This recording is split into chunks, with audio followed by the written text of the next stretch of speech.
ಈಗ ಬೆಲೆ ಏರಿಕೆ ವಿರುದ್ಧ ವಿಜಯೇಂದ್ರ ಮತ್ತು ಬಿಜೆಪಿಯಿಂದ ಇದು ಪ್ರತಿಭಟನೆ ಅಹೋರಾತ್ರಿ ಪ್ರತಿಭಟನೆ ನಡೆಸ್ತಾ ಇದ್ದಾರೆ ಸರ್. ಮತ್ತೊಂದು ಕಡೆಯಾಗಿ ಇವತ್ತು ಯಡಿಯೂರಪ್ಪನವರು ಕೂಡ ಪ್ರತಿಭಟನೆಯಲ್ಲಿ ಭಾಗವಹಿಸಿದ್ದಾರೆ ಸರ್. ಯಡಿಯೂರಪ್ಪ ತನ್ನ ಮಗನ ರಕ್ಷಣೆಗಾಗಿ ಭಾಗವಹಿಸ್ತಾ ಇದ್ದಾನೆ, BJP ಸಲುವಾಗಿ ಅಲ್ಲ.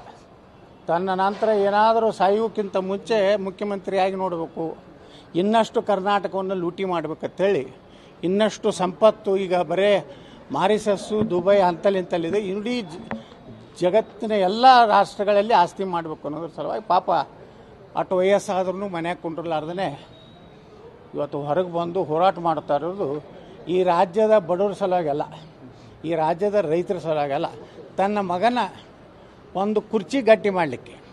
ಯಾಕಂದರೆ ಇದೇ ರೀತಿ ಬ್ಲ್ಯಾಕ್ ಮೇಲ್ ಮಾಡಿ, ಅಮಿತ್ ಶಾರ್ಗೆ ಬ್ಲ್ಯಾಕ್ ಮೇಲ್ ಮಾಡಿ ಎಲ್ಲ ನನ್ನ ಮಗನ ತೆಗೆದುಬಿಟ್ರೆ, ಯತ್ನಾಳ್ ಹೊರಗೆ ಹಾಕದಿದ್ರೆ ನಾನು ನೇಣು ಹಾಕೋತೀನೋ ಅಂತ ಕೆಳಮಟ್ಟದ ರಾಜಕಾರಣ ಮಾಡ್ಕೊಂಡು ಯಡಿಯೂರಪ್ಪ ಇವತ್ತು ಕೊನೆಯ ದಿನಗಳನ್ನು ಎನಿಸ್ತಾ ಇದ್ದಾರೆ.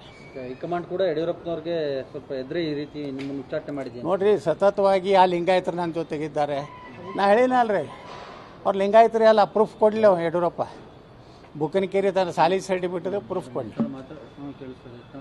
ಸುಮ್ಮನೆ ಲಿಂಗಾಯತರು ವೀರಶೈವರು ಅಂತ ತಿಳ್ಕೊಂಡು ಒಂದು 4 ಮಠಾಧೀಶರನ್ನ ಹಿಡ್ಕೊಂಡು ಅವ್ರನ್ನ ಇಟ್ಟು ದುಡ್ಡು ಕೊಟ್ಟು ಅವ್ರ ಕಡೆಯಿಂದ ಸ್ಟೇಟ್ಮೆಂಟ್ ಕೊಡಿಸೋದು.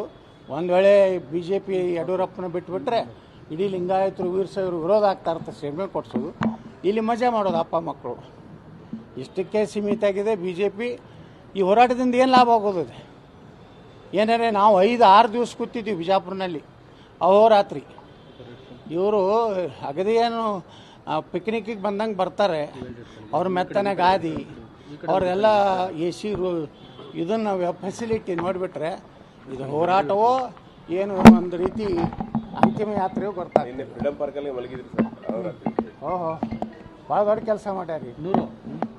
ಫ್ರೀಡಂ ಪಾರ್ಕ್ನಲ್ಲಿ ಯಾವ ವೈಭವದಿಂದ ಮಕ್ಕೊಂಡಾರ.